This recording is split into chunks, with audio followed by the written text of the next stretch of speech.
Hi guys, and welcome to another episode of Nostalgia Merchants, and today on the channel we are building a team of traitors on FIFA 11. Yes, a full 11, and they all are traitors in one way or another in the footballing sense. And yeah, there's a theme. I'm just going to say it now, spoiler alert, there is a theme in this team. A lot of these players revolve around Arsenal. I genuinely couldn't believe it when I was making this team. I was like, I know there's been a few. There's more than I thought there would be. But yeah, look, let's get into the team. The goalkeeper was a difficult one, mainly because I tried to look for a few teams. I know Schmeichel went to City and was at United and whatnot, and there was a couple goalkeepers. Begovic, I kept seeing come up due to like nationality. I think he could have played for Canada, and he switched to Bosnia like last minute, and so that was like a thing. That's why Begovic is in the team. It was the best I could do for the goalkeeper. I don't know how much of an issue that was. I tried looking into it and it seemed like people weren't happy with it at the time. But yeah, Begovic in goal for the team of traitors. Of course, William Gallas played for Arsenal, played for Tottenham, played for Chelsea. He's been all around London and wasn't particularly good for Arsenal. Wore the number 10, was captain for a while. Just, I don't know what was going on there. That was a horrible, horrible transfer. And yeah, Traitor played for Arsenal and Tottenham. As did this next man, Sol Campbell, of course. Probably the biggest traitor on the team. That switch from Tottenham to Arsenal, then winning the league at White Hart Lane. Yes, it's interesting. And I can understand, I'm an Arsenal fan, I love Sol Campbell, but I can definitely understand why Tottenham fans are not too fond. And yeah, look, I'm just glad we were the ones that kind of got the good deal out of that situation. Yeah, up next, we didn't get the good deal in this situation. Ashley Cole, Cashley Cole, as some Arsenal fans call him, of course, went to Chelsea from Arsenal. Now, funnily enough, I actually saw a clip, I think today, Ashley Cole talking about kind of what happened. He was offered 60k a week, and then they came back and offered him 5k a week less. Chelsea then offered him a deal with a lot more money, and he ended up leaving. He felt disrespected by Arsenal, and I kind of get it. I think David Dean even come out and apologised, like, a few years ago, potentially. But yeah, look, Ashley Cole, that was a huge move back in the day that definitely riled a lot of Arsenal fans, and he's probably the best left-back the Premier League's ever seen. So yeah, it was a tough one to take. Up next in the team, another player involved with Arsenal. As I said, there's a common theme in this team. But Samir Nasri, yeah, going to City, at the time City were on the come up and we were kind of having to sell players because of the Emirates, and yeah, Wenger had to work with very little at that time. And it was more so like how Nasri acted when he left, I feel like. Yeah, I don't know, it was just not good. Arsenal fans do not like Samir Nasri, and it's a shame because he was an unbelievable player. Him and Fabregas, oh my God, what an unbelievable duo they were at points. To be fair, Fabregas could have even gone in this team. I've actually not put him in this team. Fabregas even had a shout, and if there's any other players that get in this team that are in this game, of course, please let me know. And I didn't say this at the start, but as always, if you would like to see a full series, maybe a career mode season where we play with a team of traitors, I don't know if I want to do that. I feel like it'd hurt me because so many of them betrayed Arsenal. It'd be a painful series for me, but if you want to see it, please let me know. Of course, I'd do it if everyone wants to see it. But yeah, sorry, I forgot to say at the start of the episode. But yeah, Nasri, traitor. Now, Mario Götze, this is an interesting one because when I was looking up and researching like to do this, to put this team together, obviously, there's quite a few players that go to Bayern from Dortmund, and I know it's not, people don't love it, but it's not, Lewandowski isn't considered a traitor, for example. But the reason for this one was interesting. He left just before a final, like Dortmund were playing Bayern in a final. He left just before that final, and then played in that final against Dortmund. And I think, yeah, Dortmund fans, considered Mario Götze a traitor for that, which I completely understand. He had a very interesting career, obviously World Cup winning goal and very promising at the start of his career, and it just never really hit the heights. But yeah, he does get into the team of traitors. Next to him in midfield, we've got Craig Gardner, who's played for Villa and Birmingham. Now, yeah, that's a no-no. That's a big no-no. They're big rivals. And I can't imagine there's too many players that have played for both teams, and of course for that reason is in the team of traitors. Now this next one is probably the most serious. Harry Kewell, of course, played for Leeds, and he went to Galatasaray, and there is like a huge history between Galatasaray and Leeds. I don't know the exact story, so I don't want to like get it wrong, but I think some fans were like killed. And like Leeds fans, of course, hold a huge kind of thing against Galatasaray.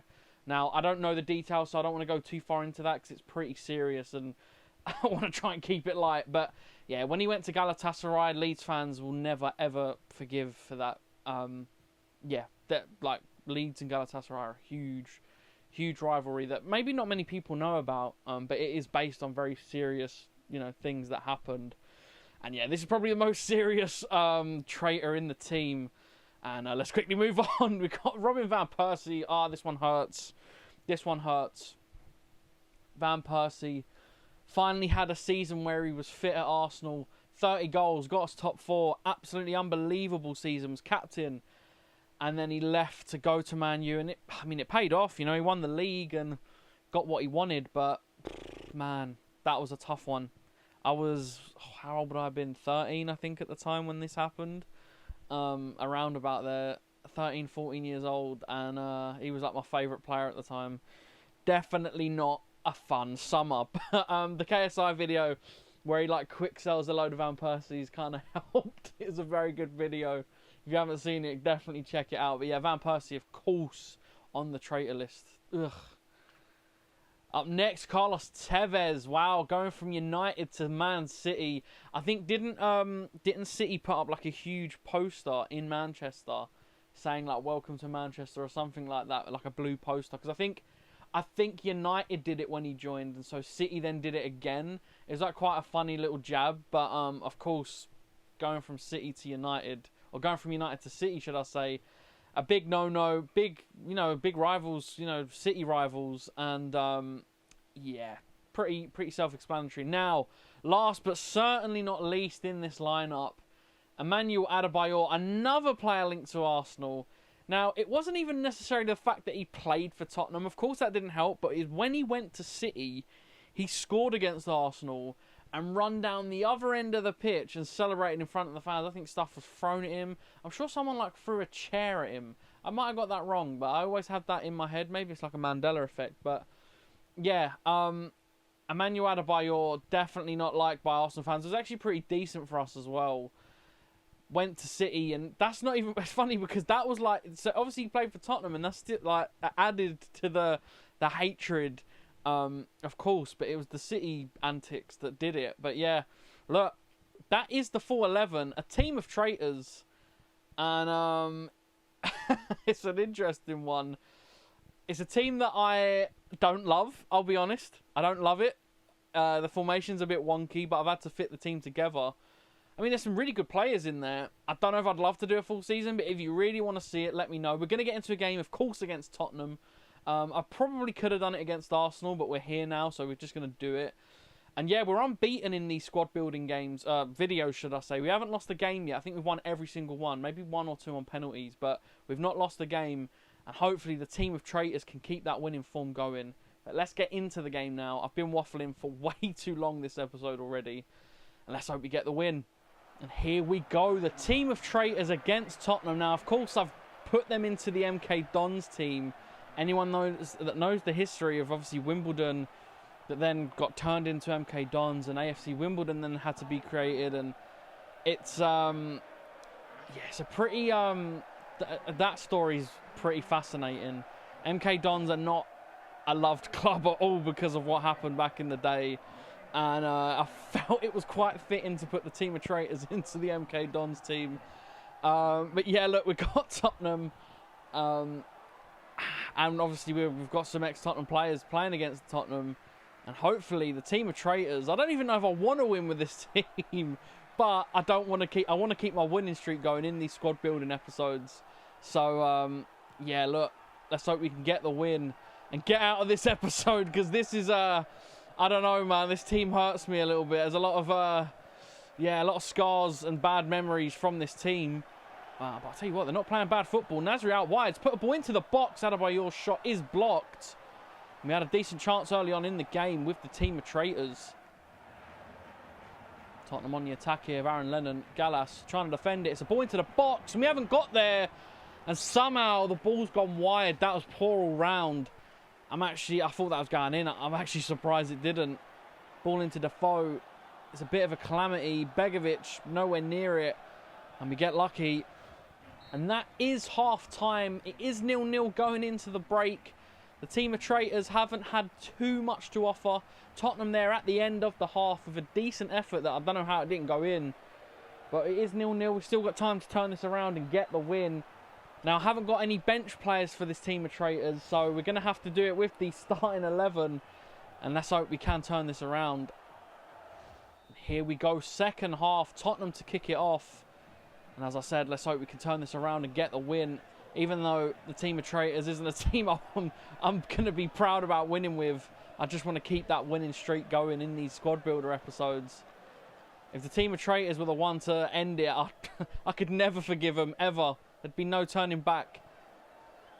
But Tottenham could be on the attack here. It's poor defending, and they could be through. They've had the shot, and it's over the bar. And we're living life a bit dangerously. We need to play a little bit better and defend a lot better than we have been. Mario Götze on the ball. Trying to play it over the top to Tevez. Tevez somehow gets to it. It's actually Ashley Cole on the right wing for some reason. Ashley Cole through on goal. And Ashley Cole with the goal. Didn't mean for it to rhyme, but it does. I don't know why he was on the right wing. The ball went over to Tevez. The defender didn't really do enough. I thought it was going to fall to Tevez. It falls to Ashley Cole, who rifles it into the bottom corner. And the team of traitors are 1-0 up against Tottenham. Not going to complain. Keep that winning streak going. And it is Tottenham, so I'd rather not lose. And yeah, that is 1-0. Ashley Cole on the score sheet. Oh my God, it's a calamity. What a bit of defending that was.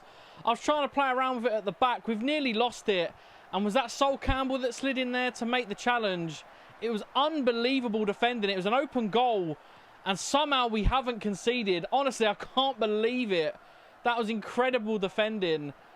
And we live to fight another day. And we could be on the attack here. But we lose the ball. And Götze can pick it back up now. Honestly, I can't believe what we've just seen. That was unbelievable. And Van Persie can pick this up now. Tevez trying to turn in the box. He's still got it. Tevez puts the cross in, but it's headed away. Oh my God. That was unbelievable from Sol Campbell. And that pass was unbelievable from Sol Campbell as well. Harry Kewell on the wing now. Into Adebayor. Adebayor to Craig Gardner. Craig Gardner's running through. Craig Gardner with an absolute abhorrent shot. That was a terrible shot from the midfielder. Good bit of play from us.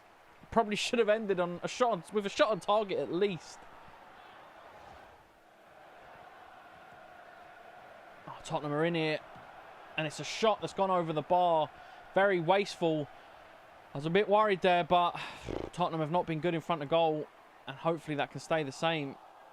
And we might have to rely on it again. So I've given the ball away stupidly. And they put it into the box.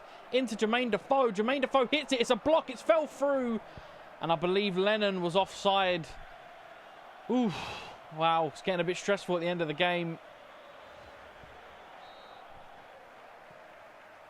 Oh my God. Begovic has given it away. What am I doing? It's a sliding challenge. And I think that's a penalty. We're not going to get away with it this time. I don't know what I'm doing. I promise I'm not doing this deliberately. I don't know why I had like a mind blank. And I've played it to the Tottenham player thinking it was ours. And maybe because we have so many ex-Tottenham players in the team. And the sliding challenge wasn't a good one from Sol Campbell. And now in the 90th minute, Kanazmir Begovic saved the day. Defoe steps up. Oh my God, he misses! Jermaine Defoe hits the post. Oh my God. I thought we was going to have to go into extra time and penalties there. I can't believe what we've just witnessed. But Tottenham have a corner in the 90th minute. It's not all over yet. And it's not in a bad area. Begovic comes out and claims it. And that should be the end of the game. And the ref blows the whistle. And it is the full 90 done. Somehow, some way, we have won this game. honestly, that was an unbelievable game of football. Ashley Cole getting the goal, popping up at right wing. Sol Campbell having a moment of brilliance and then a moment of madness all in one game. Some phenomenal stuff there. But we do end the game 1-0. I'd love to know man of the matches. They might give it to Ashley Cole just because he got the winner. But Sol Campbell, I would have said Sol Campbell. It's actually William Gallas. Sol Campbell gets a 6.0. Maybe it was Gallas that got the tackle. I didn't see who got that tackle. That block off the line. Maybe it was William Gallas. 3 players with a 7.8. Ashley Cole, William Gallas, and Mario Götze are having a good game. Yeah, the front players not having the best day. Van Persie was okay. The wide men weren't really in it too much. But look, overall, not bad. We've won the game, and you can't complain, especially with how that game started going towards the end. The sitters that they missed, and the penalty miss as well.